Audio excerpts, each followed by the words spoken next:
네, 한 주간 전 세계 곳곳에서 일어난 주요 이슈들 정리해봅니다. 동의대학교 아시아개발연구소장 김태환 교수 전화 연결됐습니다. 교수님 안녕하십니까? 예, 안녕하세요. 네, 지난주 힐러리 클린턴이 민주당의 대선 후보로 공식 확정되면서 그렇죠. 이 미국의 공화, 민주 양당의 후보가 이제 모두 결정이 됐습니다. 예.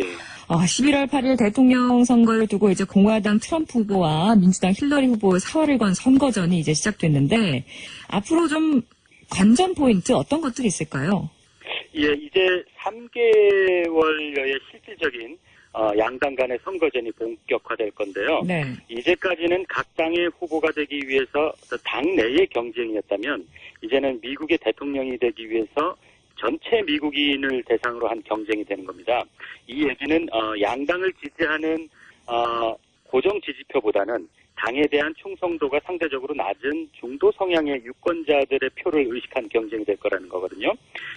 이런 부류의 사람들은 아무래도 당에 대한 성향이 분명하지 않기 때문에 상대적으로 구체적인 정책의 선호에 따라서 지지가 나뉠 가능성이 큰 집단입니다. 때문에 이들의 표를 얻기 위해서는 두 후보 모두 이제까지보다는 더욱 정책 중심의 선거전을 펼칠 거라고 저는 예상을 하고 있고요. 다시 말씀드리면 이제까지 클린턴에 비해서 상대적으로 과격하고 막말이라고 할 만한 언행을 함으로써 시리에 빠진 백인 중상층의 호응을 얻는 데 집중했던 트럼프도 이제는 좀 다른 모습을 보일 거라는 거죠. 네. 물론 갑자기 점잖은 정객의 모습으로 바뀌지는 않겠지만 그래도 상대적으로 합리적인 정책에 비중을 둘 거라고 그렇게 생각을 합니다. 다만 제가 염려하는 것은 세계 경제의 침체 속에서 미국 경제의 더딘 회복 그리고 구조적인 양극화의 심화로 인해서 낙담하고 또 기존 정치권에 식상한 몰락해가는 미국의 중산층의 표를 얻기 위해서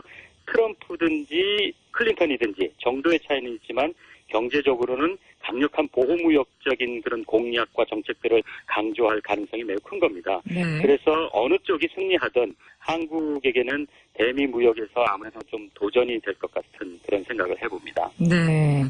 트럼프가 이제 지금까지는 막말로 이렇게 좀 집중을 받았는데 이제는 또 어떤 모습을 보일지 저도 좀 궁금한데요. 예, 그것만 가지고는 이제는 안 되죠. 그렇죠. 예, 그리고 또 어제 일본이 2016년 방위 백서를 공개했습니다. 우리가 좀 주목해야 될 내용들 어떤 것들이 좀 있을까요? 짚어주시죠. 예. 어제 일본의 나카타니 켄 방위상이 일본 강요회의에서 보고하는 형식으로 2016년 일본 방위백서를 공개했는데요. 내년 3월까지 적용되는 일본의 2016 회계연도의 일본 국방 예산이 5조 541억 엔, 네. 우리 돈으로 54조 7,243억 원이어서 38조 7,995억 원인 한국의 올해 국방 예산보다 자그마치 41%가 더 많다고 연합뉴스가 보도했었거든요. 네. 우리가 관심을 가져야 할 주요 내용을 간단하게 짚어보면 북한의 핵과 미사일 능력을 일본에 대한 중대한 위협으로 분명하게 명시했다는 겁니다. 또 북한의 핵무기 소형화 가능성을 또 제시했고요. 그래서 1톤 미만으로 북한이 핵무기를 소형화한다면 미국의 서부 지역까지 타격할 가능성이 있다고 이 방위백서에서 주장을 했고요. 네. 또 독도와 관련해서도 2005년 고이즈미 내각 이래 12년째 연속해서 독도를 일본의 영토로 분명하게 명시했습니다. 네. 그리고 중국의 해군력 증강도 일본의 안보를 불안하게 하는 주요 요인으로 꼽고 있고요. 특히 주목할 만한 사안은 제가 보기에는 한반도 항목이 있는데 북한뿐만 아니라 한국과 주한미군에 관한 것은 물론이고 작전권 이양 문제를 포함해서 한미동맹에 관한 내용까지 한국의 군사력에 관해서 아주 세밀하게 분석하고 있다는 점입니다. 네. 우리로서는 좀 찜찜하지 않을 수가 없는데요. 최근에 사드 배치 문제와 관련해서 주변국 어느 하나 믿을 수 없는 대한민국으로서는 지난 7월 10일 참의원 선거에서 집권 자민당이 압승을 함으로써 공식적으로 군대를 보유하고 전쟁을 할 수 있는 나라로 바뀌어가고 있는 그런 방향으로 이렇게 달려가고 있는 일본의 이번 방위백서 발표를 보면서 더욱 경각심을 좀 잃지 말아야 되겠다 그런 생각을 해봤습니다. 네. 그리고 또 이 전 세계인들의 축제죠. 제31회 하계올림픽 남미 대륙에선 처음으로 브라질의 리우에서 이번 주 토요일 6일에 개막이 되는데요. 하계올림픽 소식도 좀 전해주시죠. 예, 개막식을 불과 며칠 앞두지 않았는데 아직 공사가 완전히 마무리되지 않는 그런 모습이 보도되기도 했고요.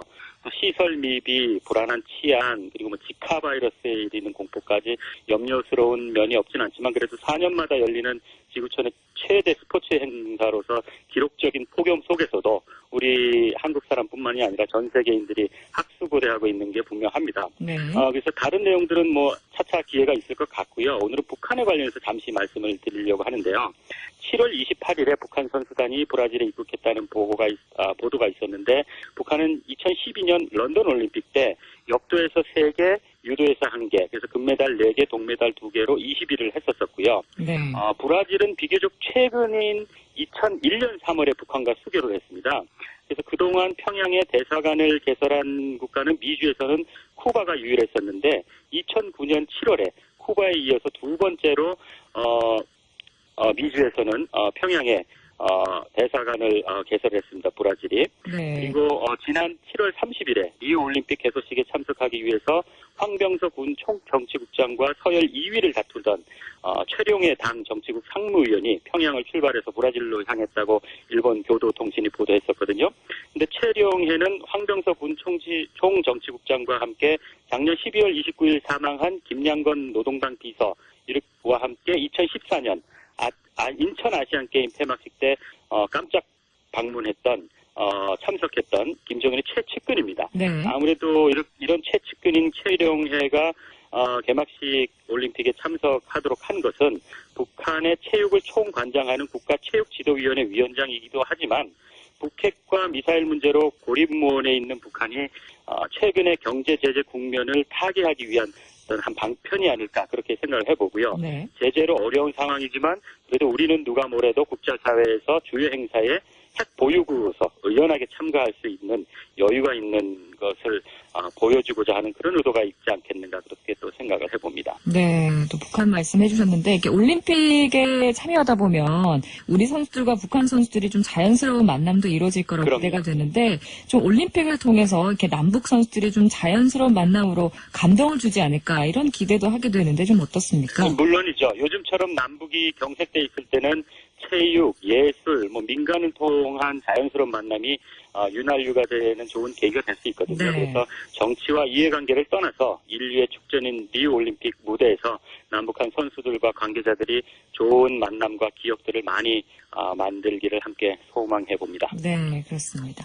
또 마지막으로 또 요즘 사회에서는 금어기임에도 불구하고 네. 이 중국 어선의 불법 조업을 지켜본 우리 어민들의 한숨이 커지고 있다고 하는데요. 그 소식도 좀 전해주시죠. 네, 좀 안타까운 소식인데요. 우리 정부는 매년 여름, 그러니까 한 6월 21일부터 8월 20일까지를 꽃게의 산란을 보호하고 다음에 봄까지 잘 자랄 수 있도록 금어기를 설정해서 운영하고 있습니다. 네. 그래서 어민들도 이 시기에 어린 꽃게를 대량으로 방류해서 이듬해 봄까지 잘 자랄 수 있도록 공을 들이고 있는데요.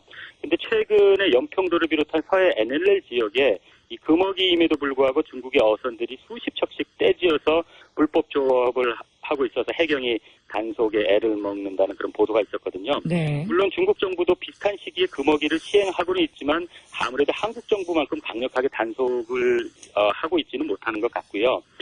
지난 7월 28일에도 인천시 수자원 연구소가 어린 꽃게 100만 마리를 서해안에 방류했다고 합니다. 네. 그런데 이 꽃게들이 다 이렇게 미처 자라기도 전에 중국 어선들이 때로 불법 어선단을 형성해서 또 촘촘한 그물로 남획하는 그런 현상을 무태서 이렇게 바라보아야 하는 그런 어민들의 마음이 타들어가는 것 같습니다. 그래서 네. 이럴 때 이게 구조적인 문제가 있기 때문에 중국의 어민들이 이거 이외에는 이렇게 좀 호구지책이 없는 그런 어려운 점들이 있습니다. 구조적인 면이 네. 있습니다.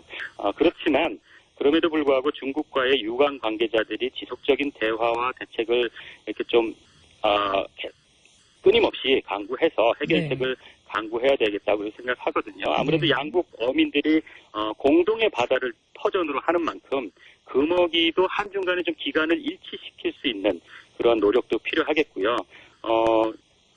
이 바다가 황폐화되면 결국 양국 어민 모두가 망하는 단순한 그 논리를 네. 중국 어민들도 조금 더 곱씹을 수 있는 기회가 되었으면 하는 그런 안타까운 마음입니다. 네, 알겠습니다. 오늘 말씀 여기까지 듣겠습니다. 감사합니다. 예, 감사합니다. 네, 지금까지 동의대 아시아개발연구소장 김태환 교수와 함께 한 주간 전 세계 곳곳에서 일어난 이슈들 정리해봤습니다.